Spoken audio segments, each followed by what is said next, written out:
Assalamualaikum warahmatullahi wabarakatuh. Apa kabarnya kalian hari ini? Anak-anak kelas 4 semuanya, kali ini kita akan belajar tema 1, subtema 1, keberagaman budaya bangsaku, pembelajaran 1. Tujuan pembelajaran kita hari ini yang pertama, siswa dapat memahami pengertian gagasan pokok dan gagasan pendukung. Yang kedua, siswa dapat mencari gagasan pokok dan gagasan pendukung dari sebuah teks visual. Yang ketiga, siswa dapat mengidentifikasi keragaman sosial, ekonomi, budaya, etnis, dan agama yang ada di Indonesia. Yang keempat, siswa dapat menerapkan sifat-sifat bunyi dan keterkaitannya dengan indera pendengaran. Nah, anak-anak di Indonesia itu banyak sekali loh keberagaman budayanya. Sekarang kita akan mencari informasi mengenai paragraf, gagasan pokok, juga gagasan pendukung. Nah, kalian sudah tahu belum apa itu paragraf? Paragraf adalah kumpulan kalimat yang biasanya mempunyai satu ide pokok dan cara penulisannya sedikit menjorok ke bagian dalam atau menggunakan garis baru. Berikut ini merupakan contoh dari paragraf.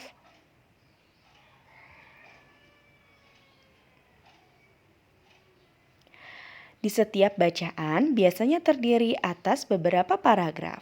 Di setiap paragraf memiliki gagasan pokok yang diperkuat oleh gagasan pendukung.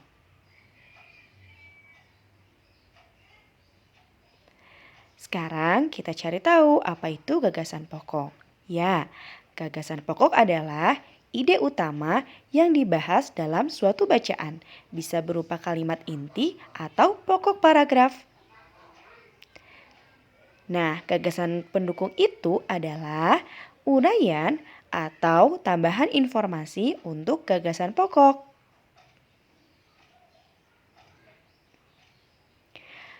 Bagaimana sih cara mencari gagasan pokok? Yuk kita lihat caranya. Ya, yang pertama, bacalah paragraf dengan cermat. Kedua, cermati kalimat pertama hingga terakhir. Apakah kalimat pertama merupakan gagasan pokok atau gagasan penjelas? Teruslah membaca kalimat demi kalimat hingga gagasan pokok paragraf ditemukan. Dan yang terakhir, ingat, gagasan pokok sebagai isi atau inti paragraf dapat terletak di awal dan akhir atau di seluruh paragraf.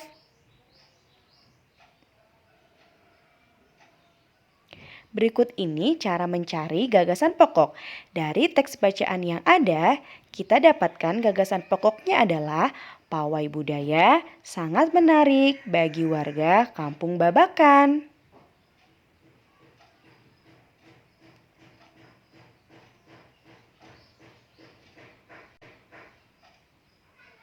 Selanjutnya, berikut ini adalah cara mencari gagasan pendukung.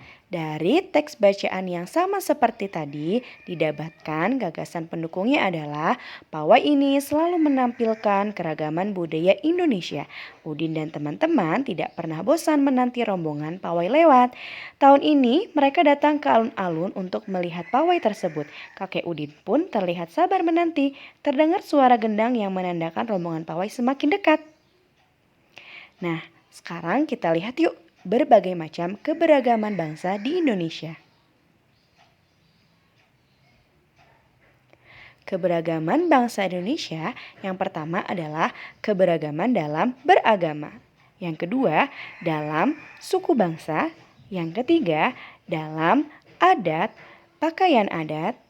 Dan yang terakhir adalah bahasa. Berikut ini merupakan contoh dari keberagaman yang ada di Indonesia. Contohnya, Ibu Lani dan Pak Udin berasal dari Provinsi Jawa Barat. Rumah khas Jawa Barat bernama Kasepuhan dan makanannya lotek.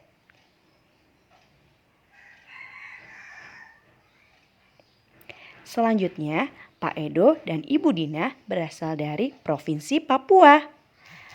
Provinsi Papua memiliki makanan khas bernama papeda dan rumah adatnya bernama Honai.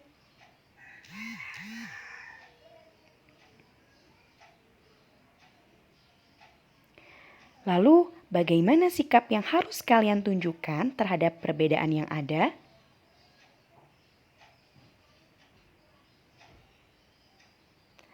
Berikut ini merupakan contoh sikap menghargai keberagaman.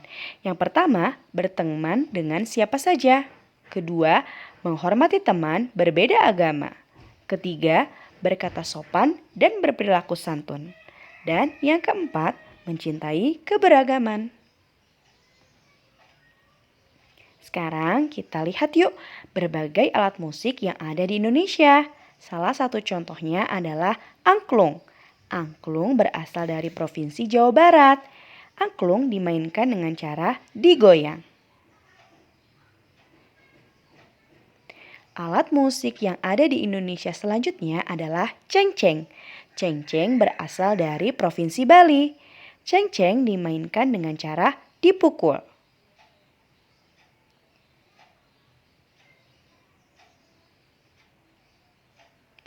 Selanjutnya, alat musik yang berasal dari Provinsi Sumatera Barat. Alat musik ini bernama saluang. Saluang dimainkan dengan cara ditiup.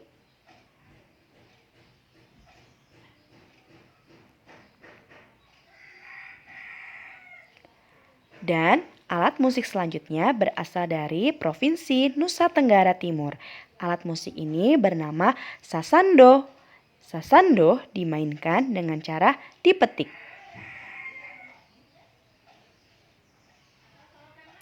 Alat-alat musik yang tadi kita mainkan dengan cara digoyang, dipukul, ditiup, dan dipetik semuanya menghasilkan bunyi.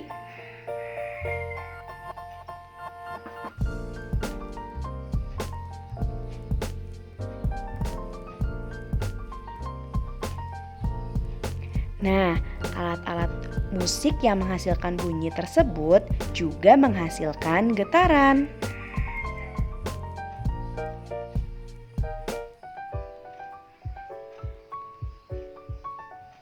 Nah, anak-anak, getaran itu adalah sumber bunyi loh. Lalu, bagaimana cara menghasilkan bunyi yang lebih keras?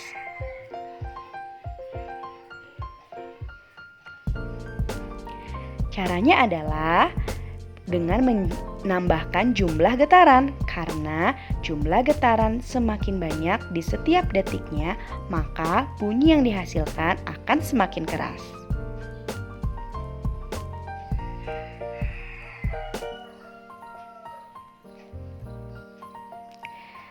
Anak-anak semuanya, jumlah getaran di setiap detik itu disebut frekuensi.